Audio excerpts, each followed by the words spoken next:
চললাম পাটলিপুত্রে, অভিপ্রায় হ্রদ দেখা এবং কলা বেচা।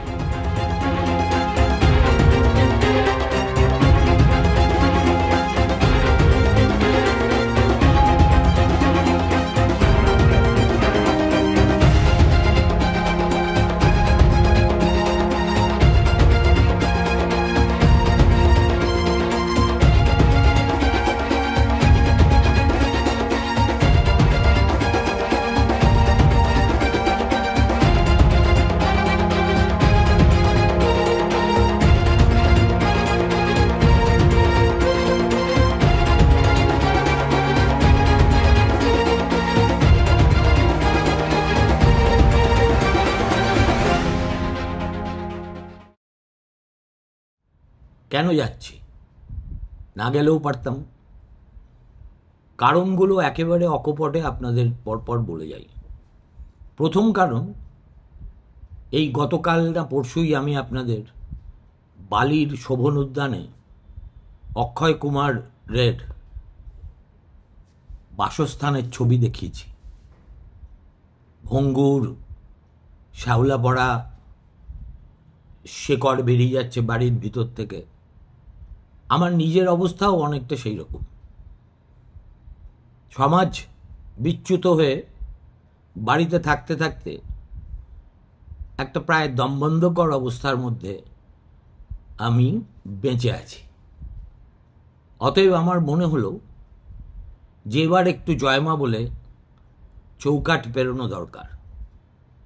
আর পেরোবই যদি, তাহলে মারিত গন্ডার লুটিত ভাণ্ডার। কেন? যা, চলো বিহারে যাই। প্রথম কারণ। দ্বিতীয় কারণ, প্রতিদিন সন্ধ্যাবেলা এই Mamata BJP Mamata BJP Mamata BJP করতে করতে না, যেমন একটা মানসিক ক্লান্তি এসে গেছে, তেমনি আমার মনটা খুব উৎসুক হয়ে উঠছে যেই খাঁচা থেকে নিজেকে বের করার। তাই আমি মনস্থ করলাম যেভাবেই হোক এবার বিহারেই যাব। 3, নীতিশ কুমার 2005 সালে বিহারের মুখ্যমন্ত্রী হওয়ার পর আমার সেই রাজ্যে যাওয়ার কোনো অবকাশ বা সুযোগ হয়নি। তার আগে বেশ কয়েকবার গেছি।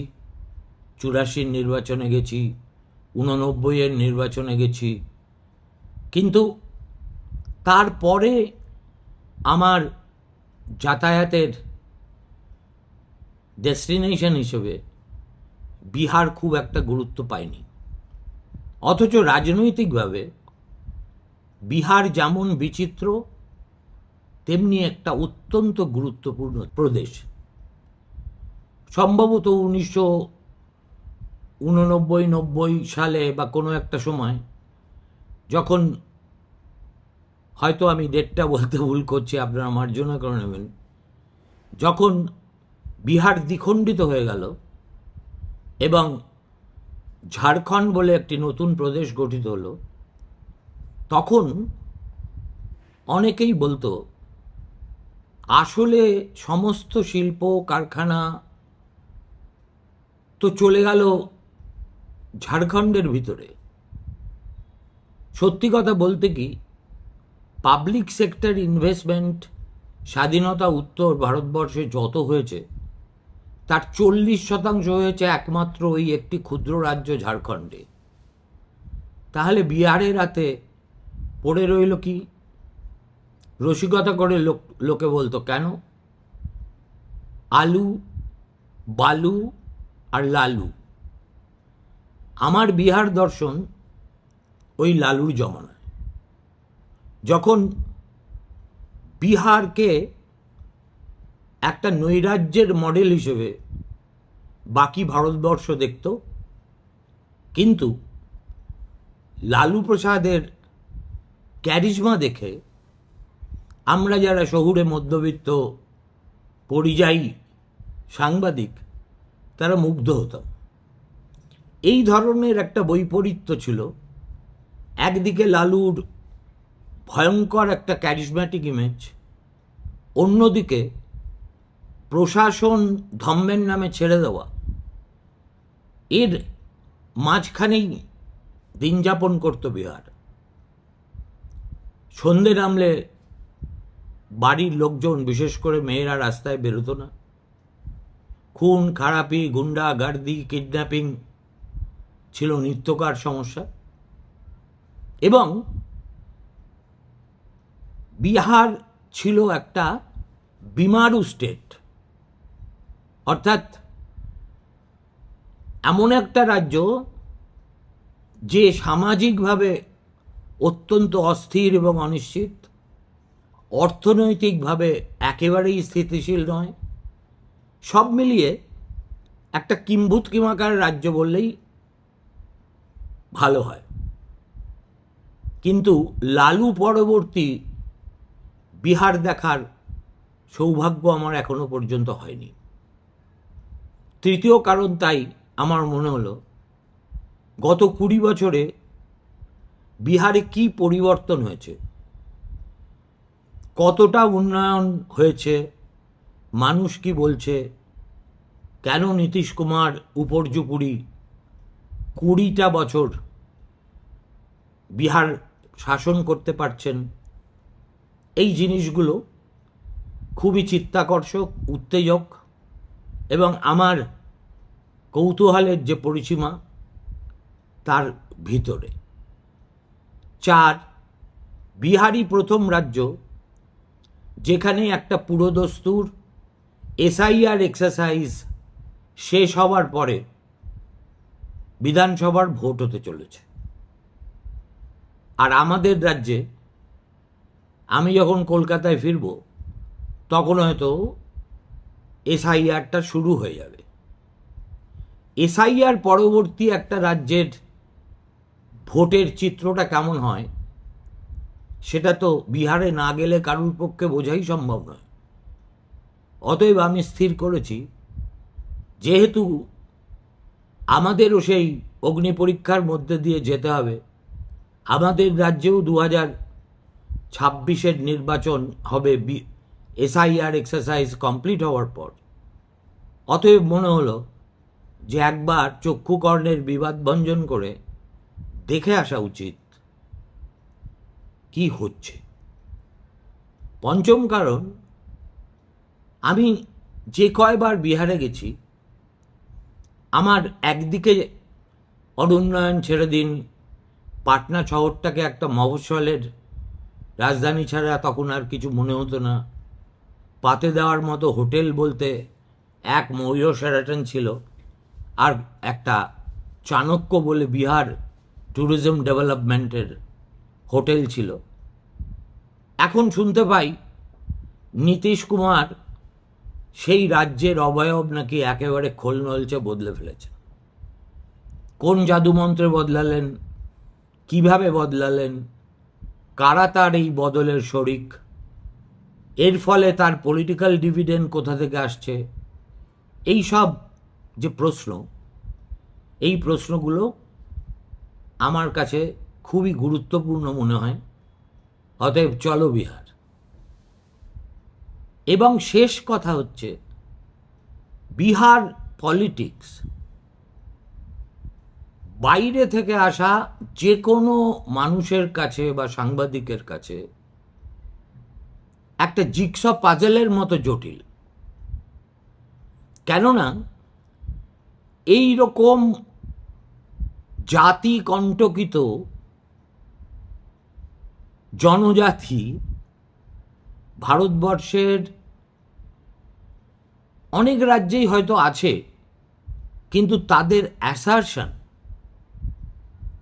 অ্যাজ পলিটিক্যাল পাওয়ার ছোট ছোট সাবকাস্টের, এটা বিহার ছাড়া অন্য কোথাও দেখাই যায় না। সেই জন্যে এই গোলকধাঁধায় একবার ঢুকে পড়লে যেমন একটা মজা আছে, লখনৌতে গোলকধাঁধায় ঢুকে পড়ে আমার প্রায় ক্লস্ট্রোফোবিক অবস্থা হয়েছিল। ঠিক তেমনি রাজনীতির ছাত্র হিসেবে, পর্যবেক্ষক হিসেবে আমি যদি বিহারকে ডিকোড করতে পারি পলিটিক্যালি, তাহলে that will be some sort of an achievement. পশ্চিমবঙ্গে আমরা বরাবর একটা বাইপোলার রাজনীতি দেখতে অভ্যস্ত।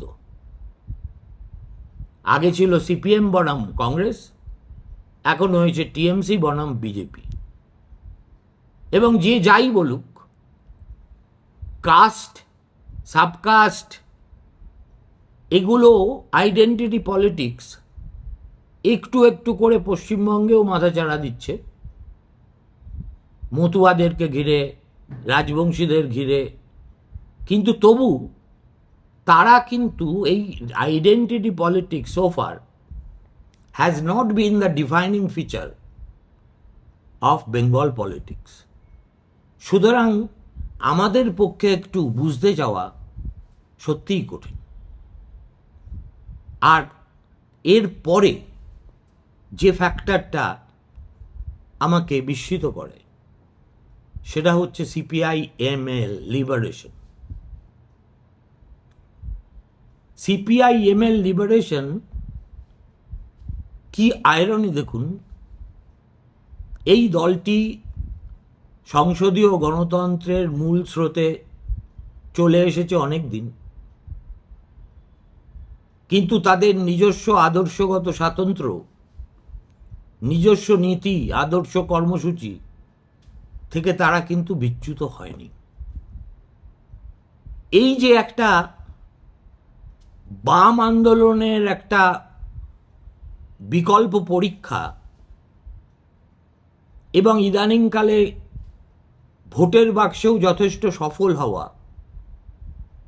এই আন্দোলনের চেহারা, চালচলন, মোবিলাইজেশন, সাপোর্ট বেস, এই রকম রিসোর্স ড্রিভেন পলিটিক্সে কিভাবে হয়, কিভাবে সংগঠিত হয়, আমার ইচ্ছে আছে সুযোগ পেলে সেটাও একটু বোঝার চেষ্টা করা। আমাদের রাজ্যে সিপিআইএম একটা নির্বাচনে বড়সড় চোট খাওয়ার পর কেন কর্পূরের মতো উবে যায়, আর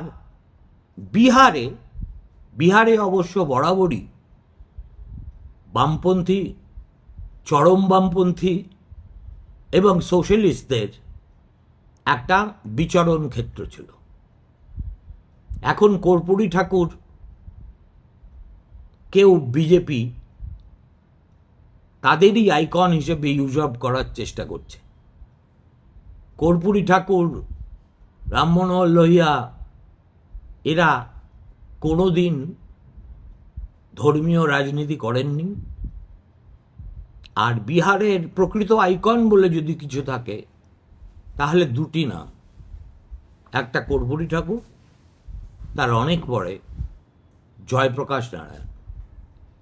এই যে 1975 সালে ভারতবর্ষকে ইন্দিরা গান্ধীর শ্বাসরোধকারী এমার্জেন্সি থেকে মুক্তির দিশা দেখিয়েছিল, তাও বিহারে যেটা শুরু হয়েছিল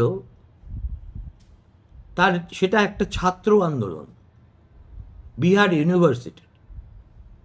সেই আন্দোলনে সেই সময় যারা নেতৃত্ব দিয়েছিলেন তাদের মধ্যে অনেকেই আজ প্রয়াত, যেমন রামবিলাস পাসওয়ান, যেমন সুশীল মোদি। কিন্তু বেঁচে আছেন এখনো নীতিশ কুমার আর লালু প্রসাদ যাদব। দুজনেরই স্বাস্থ্যের চরম অবনতি হয়েছে, তবু তারা কিন্তু এই জেপি আন্দোলনের শেষ উত্তরাধিকারী হিসেবে ওই বিহারেই রাজনীতি করে। বিহারের ছাত্ররাই জয়প্রকাশকে হাতে পায়ে ধরে নিয়ে এসেছিলেন আবার রাজনীতি যোগদান করার জন্য। রাজনীতিকে রিনাউন্স করে জেপি তিনি কখনো বিনোবা ভাবের আন্দোলন, কখনো অন্য কাজে, অন্য সামাজিক কাজে নিজেকে নিয়োজিত করেছিলেন। রাজনীতি আর করব না, এই ছিল তার ধনুর্ভঙ্গপণ। কিন্তু তার ঘনিষ্ঠ বন্ধু জওহরলালের মেয়ে যে দেশটাকে একটা স্বৈরাচারী কারাগারে পরিণত করছে এবং তার হাত থেকে মুক্তি পাওয়ার জন্য তারই স্বজাতি ছাত্রের দল তার দরজায় এসে কড়া নাড়ছে, জয়প্রকাশ সেই আহ্বান ফেলতে পারেননি। তার আগে গুজরাটে হয়ে গেছে নবনির্মাণ আন্দোলন, সেটাও ছাত্রদের এমন আন্দোলন যে সেই আন্দোলনের ফলে একেবারে সর্বশক্তিমান চিমনভাই প্যাটেল, তিনি তখন গুজরাটের মুখ্যমন্ত্রী, তিনি ছেড়ে দে মা কেঁদে বাঁচি অবস্থা হয়ে ইস্তফা দিয়ে নতুন নির্বাচন ডাকতে বাধ্য হন। সুতরাং Bihar to that extent has led India in more senses than one.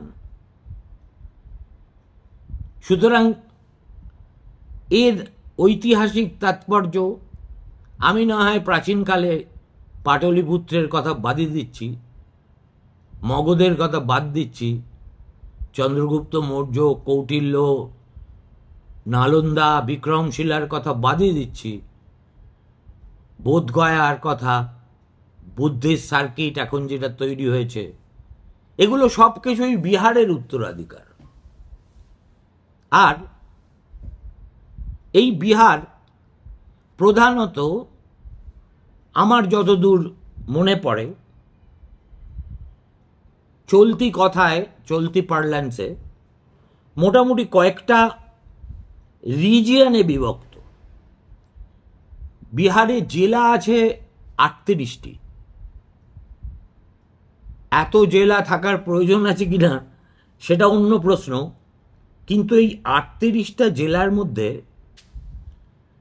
যদি দেখা যায়, আমরা যদি রিজিয়ন স্পেসিফিক আলোচনা করি, এই পুরোটাই কিন্তু আমি উপস্থাপন করছি আমার বিহার যাত্রার কার্টেন রেজার হিসেবে। আপনারা বুঝতেই পারছেন এটা আমি রেকর্ড করেছি আমার বাড়িতে, আমার নিজের জাজমেন্ট সিট অফ বিক্রমাদিত্য বসে। কিন্তু আমার মনে হয়েছে যে একটা কার্টেন রেজার ছাড়া বিহারের মতো একটা রাজ্যের একদিকে জটিল, অন্যদিকে বিচিত্র, একদিকে রাজনৈতিক সচেতনতা, আমরা নিজেদের বাঙালিদের খুব রাজনৈতিক সচেতন বলে গর্ব করি, তারা একবার দয়া করে বিহারে গিয়ে দেখুন, খেতে পাক আর না পাক একেবারে আম বিহারির প্রত্যেকের রাজনৈতিক জ্ঞান একেবারে টনটনে, এবং তারা তাদের মনের কথা তাদের বুলিতে, কখনো ভোজপুরি, কখনো ব্রজবুলি, কখনো মৈথিলি, তারা বলবেই বলবে। এবং বলতে গিয়ে যদি 4টে গাল দিয়ে দিতে হয়, বকারান্ত, চকারান্ত, তাতেও তারা পিছপা হবে না। সুতরাং বিহারের মানুষ ইজ সো কালারফুল যে তাদের সঙ্গে কথা বলাটা মনের আরাম, আত্মার শান্তি। কেননা এত নিখাদ, অপাপবিদ্ধ আম জনতার হৃদয়ের স্পন্দন অন্য কোথাও আপনি এভাবে বুঝতে পারবেন না। বাংলায় গরিব মানুষ তো সবচেয়ে শেয়ানা। আমার এক সহকর্মী একদা কোনো একটা ইলেকশন কভার করতে গিয়ে হঠাৎ দেখেন একটা গাছের তলায় বেশ কয়েকজন গ্রামবাসী মিলে বসে বিশ্রাম নিচ্ছেন এবং দুপুরের খাওয়া খাচ্ছেন। তিনি ভাবলেন, বাহ, অনেককে একসঙ্গে পাওয়া গেছে, আমি এখানে নামি এদের সঙ্গে একটু কথাবার্তা বলি।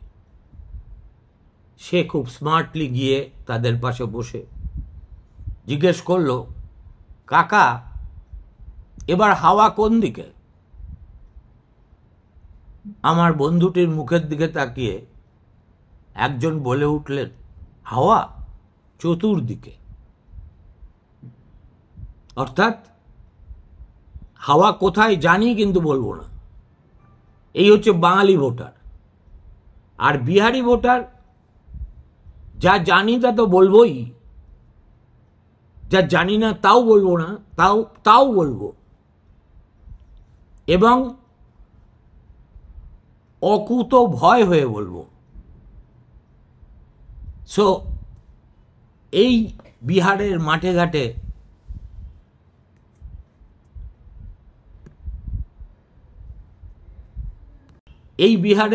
ঘাটে ঘুরে বেড়ানো যে কি আমাদের ব্যাপার, তা যেসব রিপোর্টার সেখানে গেছেন তারা জানেন। আজকে তো আমি আর আমার পুরনো অবতারে ফিরে গিয়ে কিছু করতে পারবো না, সে চেষ্টাও আমি করব না। লম্ফজম্প করে রিপোর্টারি করার দিন অনেক আগেই শেষ হয়ে গেছে। এবার আমি, এবং আমার কোনো ডেডলাইনের দায় নেই, কপি রাত্রি 9টার মধ্যে অফিসকে পৌঁছতে হবে তেমন কোনো চাপ নেই। আজ আমি চাপমুক্ত, ভারমুক্ত, স্বাধীন, স্বেচ্ছাচারী। কিন্তু আমার উদ্দেশ্য হচ্ছে বিহার যাত্রার, আমি মাইক্রো লেভেলের স্টোরি আপনাদের শোনানোর চেষ্টাই করব না। যে 6-7 দিন থাকব, আমার একমাত্র উদ্দেশ্য হবে ম্যাক্রো লেভেলের যে ঘটনাগুলো বা বিষয়গুলো বিহারের রাজনীতিকে ডিফাইন করে, সেগুলো একটা একটা করে ধরে যতটা সম্ভব তার সঙ্গে মানুষের, রাজনীতিবিদদের, তত্ত্বের মিশেল ঘটিয়ে একটা সুন্দর ককটেল প্রত্যহ অন্তত একটা করে আপনাদের সামনে পেশ করা। দেখুন, আপনাদের সামনে এবার আমি দুটো মানচিত্র তুলে ধরছি। প্রথম মানচিত্রটি হচ্ছে যে রিজিয়নাল ইনফ্লুয়েন্স কার কোথায় বেশি। যেটা আপনাকে বললাম,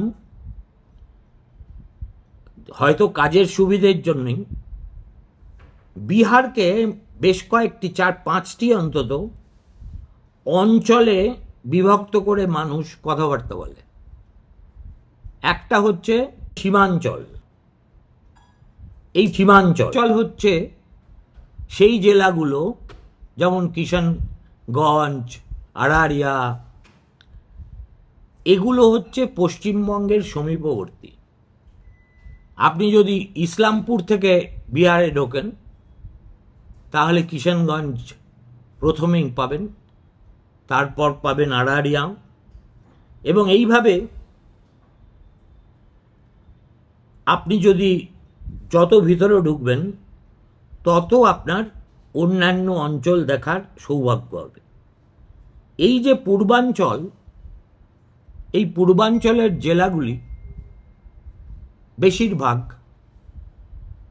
মুসলিম সংখ্যাগরিষ্ঠ, এবং সেই কারণেই এখানে বিজেপি এবং বিজেপির সঙ্গে থাকার কারণে নীতিশ কুমারের জেডিইউ বিশেষ একটা দাঁত ফোটাতে পারে না।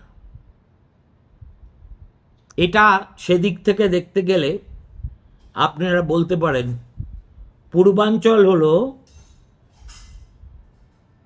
আরজেডি মহাগঠবন্ধনের একটা শক্ত ঘাঁটি। অবশ্য এখানে একটা রিজয়েন্ডার দিয়ে দেওয়া উচিত, সেটা হলো এমন কোনো জায়গা নেই যে জায়গা একটা দলেরই একচ্ছত্র প্রভাব আছে। আবার কোনো কোনো জায়গায় একটা বিশেষ জনজাতি যদি এনডিএকে ভোট দিয়ে থাকে, তবে তাদেরই জাত ভাইরা অন্য প্রান্তে তাদের প্রতিদ্বন্দ্বীদের ভোট দেয়। এর নাম বিহার। সুতরাং আপনি ইচ্ছে করলেই, আচ্ছা ও ভূমিহার, অতএব ভূমিহার হলে সব ভূমিহারের এক রা হবে, এটা ধরে নিয়ে বিহার কভার করতে গেলে আপনার ফাঁকে পড়ে যাওয়ার সম্ভাবনা থাকে। এছাড়া কি কি অঞ্চল আছে দেখুন, এটাকে বলে পূর্বাঞ্চল। আরেকটা অঞ্চল আছে যাকে বলে সীমাঞ্চল। এটা হচ্ছে বিহারের উত্তর পূর্ব দিকে, যার মধ্যে এই সীমাঞ্চলটাই হচ্ছে আমাদের এই পশ্চিমবঙ্গ সংলগ্ন এলাকা। কিষানগঞ্জ, আরারিয়া, পূর্ণিয়া, কাটিহার, একদা এইসব জায়গায় বাঙালি বসতি প্রচুর ছিল। এখন কতটা আছে কতটা নেই আমার মনে নেই। কিষানগঞ্জের কথা বিলক্ষণ মনে আছে। 1989-এ এই কিষানগঞ্জ থেকে